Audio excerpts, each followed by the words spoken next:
Hello, everybody. Welcome back. Right. So in the last video that we did, I was testing out some Lillia. This is the deck that I have at the moment. I'm pretty happy with. But I thought just I'd explore with you guys some of the different options and some of the different cards that I have been looking at to try and make Lillia work in Unleashed. Now, Unleashed isn't out in the West yet, so these are all proxies, but I like playing with physical cards. So let's talk about Lillia and let's talk about what she actually does. Lillia, the legend, her ability, you can pay for, tap her to play a ready 3 sprite token with temporary. You'll remember sprites from set 1, Sprite Mother makes them. They are the 3/3 temporary, they're going to disappear at the beginning of the turn, and they're going to disappear before you get to hold. So they're only really good for that one initial push, and then they're just going to pop. The nice thing about her, though, is that the ability itself costs 1 less for every temporary creature that she has on the field. So for every additional sprite that you have, it's going to cost 1 less. So that's really what gives, I think, so Lillia essentially always has access to units as long as she has 4 mana. So that's something that's pretty interesting about her. She is green-blue, so she's going to get access to all of the counter spells that green has, and all of the damaging spells and the debuff spells that blue has access to. So what's the actual deck going to look like here? This is the current version of Lillia. This is what I've got, but it's very much in flux. We're still working on an actual deck for it. So we're going to start with Blue Lillia. Blue Lillia is the 3-cost Accelerate. Her ability is that when she moves from a location, wherever she was, you play a sprite token there. It's important to note that sprite token is not going to be ready like the other sprite tokens. So you're just going to play at home. So the idea is, if she's at home, she's going to move into a battlefield and she's going to make a sprite where she was. This is important for one other card that we are going to take a look at, but for the time being, effectively, if you have Lillia, she makes it, she's going to make the Lillia Legend ability a little bit cheaper for you. So that's what we're going to start with. 1 copy of Blue Lillia, and she's going to be your legend. I've got 3 copies of Scuttle Crab. I think Scuttle Crab is kind of amazing. It does everything that you want it to do. It's a 2-cost, so it's a really good play on turn 1. It's going to draw you cards because it's basically got that inbuilt effect. When it dies, you get to see your opponent's hand. It kind of does everything. It's, for me, one of my contenders for the best cards in this set, and that is saying something because in Unleashed there's some pretty very good stuff coming. Then we're going to play 3 Riftbound Bloom Student. It's still it's a set 1 card, it's an Origins card, but I still think it's got the chops. We're going to be playing a lot of spells in this version of the deck. We're going to be playing a whole bunch of hidden cards, so that will allow Riven Bloom to kind of go in, get battlefields, buff itself when we use spells on her or with her or around her. So yeah, Riven Bloom is still one of the best cards in the game. Then I've got a couple of tech pieces here. I've got 2 copies of Janna and I've got 2 copies of Thousand Tail Watcher. Watcher is basically to close out the game. If I've learned anything from playing Lillia, is that early game, she is fantastic because she's building sprites and because there is going to be a lot of sprite generation in this deck. Early game, it's very difficult for an opponent to be able to go, okay, well, I've now got to beat over a 3-might sprite or a 2 3-might sprites or a 3-might sprite with a discipline. It's difficult to do in the first couple of turns. But you need something to close out the game because I found that she kind of runs out of steam, especially in the version that I'm playing here, which is very much a kind of sprite rush deck. It's very fast and very aggressive, so you need something to be able to get those last points. So that's why I've gone for Thousand Tail Watcher. It's still one of the best cards in blue, so we're still going to play it. Janna is a kind of a tech piece that I've been testing out recently. There are a couple of different options for Janna that we're going to explore. What Janna allows you to do, because sprites cannot hold, you get to go into a battlefield with a sprite and then use Janna as your hand trap. If anyone goes into it, you can play Janna into the battlefield, push your opponent away, and claim that battlefield, and get the whole point for next turn. I really like Janna. She's very, very good against those singular, very big units. So she's been performing real well at the moment. That's basically it for the units. That's all that we are playing, and then the rest of the rest of everything is going to be geared around sprites and doing things with sprites. So let's look at the sprite generation that we have going at the moment. We're playing 3 copies of Sprite Fountain. We're playing 2 copies of Call, 2 copies of Mother, and 1 copy of Sprite Burst. Now, I think you always need to run 3 copies of Sprite Fountain. It is so, so good. If you haven't seen it yet, because it's not out yet, it's got temporary, so it'll pop itself at the beginning of next turn. When you play it, you generate a sprite, and then when it dies, you repeat the gear's play effect. So effectively, you get 2 sprites for the price of 2 and sending a blue bag. It's really, really good. This is what allows you to do our turn 1 capture plays, because it only costs 2. You get to play Sprite Fountain, send your blue back, play a sprite, go and capture the battlefield, and then on the next turn it will generate another sprite when it dies, and you go and get to capture another battlefield. When it dies, it will generate that sprite. Now, you do deramp yourself by playing this on turn 1, so I wouldn't necessarily recommend it unless you've got something like the Arena's Greatest out, giving you that extra point turn 1. But if you do, you get to come around turn 2. When you do make your extra sprite, you've got 1 sprite on the board. Nope, not 2 sprites. You've got 1 sprite on the board, which makes Lillia cheaper. So that 3 mana that you have after deramping yourself turn 1 allows you to have 2 sprites on the board and capturing. So you've got a point on turn 1, 2 points on turn 2, plus an extra point, probably from Arena's Greatest at this point. So you're going into turn 2 before your opponent's even moved with 4 points. So that's very strong. Again, I wouldn't recommend doing that all the time because the deramp is real, but it's something that you can definitely do. Then we're going to be playing a pair of Sprite Call. Sometimes you just run out of sprite building options. The numbers between Lillia's ability and Sprite Call kind of work out because you can play Call first. That makes her cheaper. So on a turn where you do have 6 mana, you effectively get to make 2 sprites, whereas you wouldn't get to do that normally. So that's basically what I've been playing. Now let me clean this up a little bit and I'll show you something with Sprite Call. There's a play where if you have a sprite at a battlefield, you can hide Sprite Call at that battlefield. When the time for this triggers, the temporary to trigger, you can then chain your Sprite Call to that. This will die thanks to temporary. The sprite will be able to be made within the battlefield, and then you have 1 ready sprite in that battlefield that's able to hold. That's one of the downsides of sprites. Well, the downside of sprite is that they cannot hold because they die. Using Sprite Call in that way allows you to still hold a battlefield. So that's why I'm effectively running 2 copies of Sprite Call. It's a hidden, you're almost never paying it for full price. Then we have a pair of Sprite Mothers. Now, the question is, why run Sprite Mother when you could just run more Sprite Burst? There are some decks where you are going to need that follow-up play on the next turn, having a unit on the board to be able to go and capture after your sprites have fizzled out. So that's why we're playing a pair of Sprite Mother. I don't like it an amazing amount thanks to the deramp.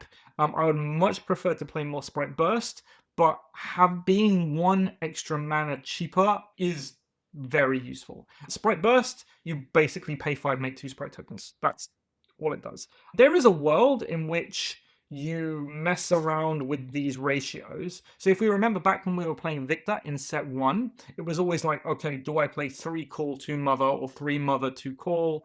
And now we've got Burst in the mix. So you can mess around with these 5 cards and say if you want to do run 3 Call, 1 Mother, 2 Burst, or 2 Burst, 1 Call. Like, there's a lot of flex space within all of this. I haven't found the right ratio yet. This is one of the things that they were testing over on the Discord. So I've been running with this and it seems to be going all right for the time. Okay, then what Lillia has is counter spells. I'm running 2 Lullaby, 3 Defy. There is a world in which you want to run 3 copies of Lullaby. I have that 3rd copy of Lullaby in my side deck most of the time. I've never super used it, but it is a very powerful signature spell. Effectively, it's a reaction, it's a cancel, and then your opponent can't use spells for the rest of the turn.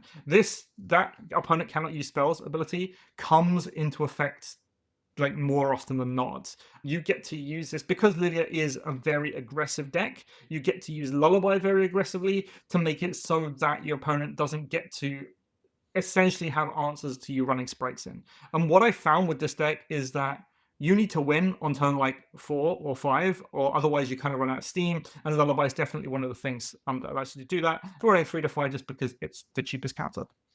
In terms of buffs for your sprites, to be able to get them over things, I've opted to go for 3 copies of Discipline, 2 copies of On Guard, 3 copies of Heart of Dark Ice, 2 Mask of Foresight, and then I've got 3 Stupefy going on. So Discipline is pretty self-explanatory. Discipline is great. +2, draw a card. On guard, generally speaking, what we're doing is we are running into battlefields with sprites, and in the early game, it's like lone sprites, like sprites by themselves. So on guard kind of does a good job of pushing sprites over the might of most enemy things that you can get to, like reasonably think about on turns like 2 or 3. So that's why I like running on guard. The big thing here is triple Heart of Dark Ice and 2 Mask of Foresight. Your units, your sprites, more often than not, we've talked about on guard already, going in alone. So having that Mask of Foresight there enables, it basically gives you 4 might sprites, which I find is very strong. It's just kind of like a pain in the ass for your opponent to deal with. And then on top of that, when its trigger activates when the unit attacks or defends alone, it gets the boost for the rest of the turn. That allows you to then play units into the battlefield, maybe through Sprite Core, maybe through other means, and you still get the boost. So that's why I like Mask of Foresight. It's cheap. It doesn't have any DRAP associated with it. So I quite like it. There is a world in which I cut Mask of Foresight because Heart of Dark Ice is very, very good. But I think for now, this is kind of what we're going with. Talking about Heart of Dark Ice, you're making sprites, you tap it, the sprite goes to 6, more if you have multiple Art of Dark Ice on the field. Combination of these two, the sprite goes to 7. And there are not a lot of 7 white creatures on turns 3 or 4 that you can just throw onto the field that will contend with just a boosted sprite. That's really what we're going for. On average, I found that we're building, I don't know, 2 or maybe 3 sprites in a turn. There's been like one turn when I've had like 4, but that's through like a combination of cards. But generally speaking, early game, you're going to be building 1 or 2, and then you can use those 1 or 2 just to beat other things with Heart of Dark Ice, and they're going to pop anyway. Now, there is a world in which you're not playing Heart of Dark Ice and Mask of Foresight. You can run Brutalizers instead. They're a little bit cheaper, but my problem is the DRAP every turn, every time you want to attach it to a sprite, but it effectively has the same outcome. Right, lastly for spells, I've got 3 copies of Smoke and Mirrors. This is another new card. What it does, you can hide it, which is very good. You play it, it's got action on it as well. You choose a unit you control, another unit you control at a different location. If one of them has temporary, you swap them, their locations, and then you get to draw 1. So it's another 2-cost draw 1, which is real good. You want to see your pieces. But the main combo with Smoke and Mirrors, we're going to be using Lillia, we're going to be using Smoke and Mirrors. The idea is that if we have Lillia moves into a battlefield, will generate a sprite at home, and then what you get to do is if you hide Smoke and Mirrors at that battlefield, when the time comes around for the fight and your opponent attacks into you, you activate Smoke and Mirrors, you have Lillia, you have a sprite, you swap their locations, and then Lillia is going to make another sprite at that battlefield. So suddenly you've gone from 3 might at the battlefield to 6. Lillia's safe. You kind of want to protect Lillia as much as possible. And that's a lot more difficult for your opponent to get over. That's the real combo with Smoke and Mirrors. There are a few other things that you can do, but effectively swap 2 guys, draw 1. I've got it at 3 because you kind of want to see it when you have access to Lillia. Lillia you basically have access to anyway, but when you have this, you want to be able to have access to this, which is why we're running 3 copies. Talking about the battlefields, I'm going back and forth between a bunch of battlefields. I think the one that I always bring, always, is going to be Arena's Greatest. You're playing a fast rush deck, so you want that extra point. That's it. Whenever you get to go first, play Arenas and you'll be fine. The last 2 battlefields, kind of, I've been messing around between Duskrose Lab, Black Flame Altar, and Orn's Forge. Orn's Forge is a recent addition because we are running the copies of Heart of Dark Ice and Mask of Foresight. Having Orn's Forge is just useful to get that little bit of extra oomph out of it, let's say. And I'm a big believer in running battlefields that will help you, but not so much help your opponent.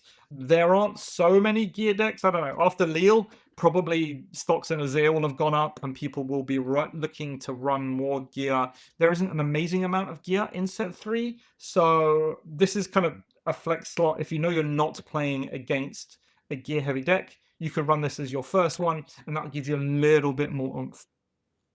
The last 2 I've got Duskrose Lab, and Black Flame Altar. Black Flame Altar is probably the safest for you to play. Units with temporary gain shield, so +1 on their defenders. This basically makes your sprites 4 might, which is very good.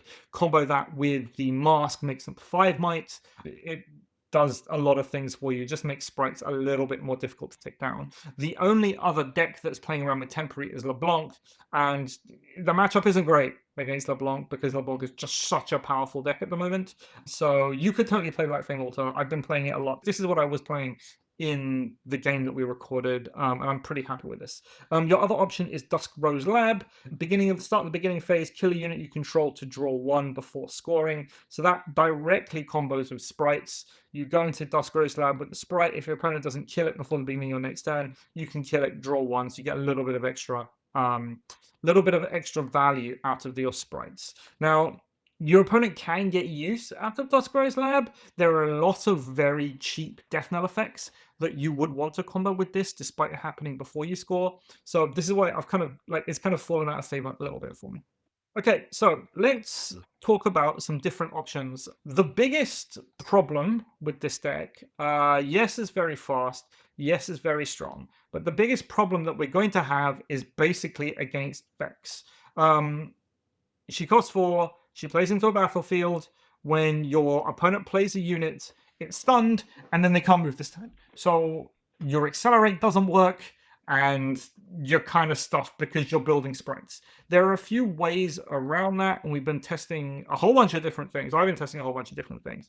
Here's some options for that, and you can kind of mix and match to see what you would want. A lot of this stuff, or some of this stuff, will go in like your main deck, some might go in your side deck just for the Vex. But let's go through what we got, right? So for Vex specifically, Vex also has Deflect, just to add to that. So we've got Riptide Rex. Rex has always been like this weird flex tech piece that people like to play. It targets, you will have to pay the extra deflect against Vex, but it is uncancelable as long as your opponent is not playing not so fast. So your basic things like the Fire won't do anything against it, Wind Walls won't do anything against it. So Rex is probably a pretty nice option, actually. Secondly, I've been playing around with blue Ezreal. So Ezreal is only 3 might, but we are playing Heart of Dark Ice, we are playing the Mask, so more often than not, it's either going to be 6 or it's going to be 4. If it's either 6 or 4, Vex gets to go into a battlefield, have its ability when it attack or defends. Ezreal, pop the Vex. Hopefully, you'll still have to pay the deflect because you're targeting with an ability, and then you get to leave just in case something happens, and then next turn you get to do that again and again. It's a nice piece of extra spot removal, effectively. There's Charm, of course. I would be playing 3 Charm in my side deck anyway, so that's just always going to be there. This allows you to move Vex out of battlefields or into battlefields that you're already in to try and kind of kill it that way. We got Unchecked Power, which is something that a lot of people have been testing.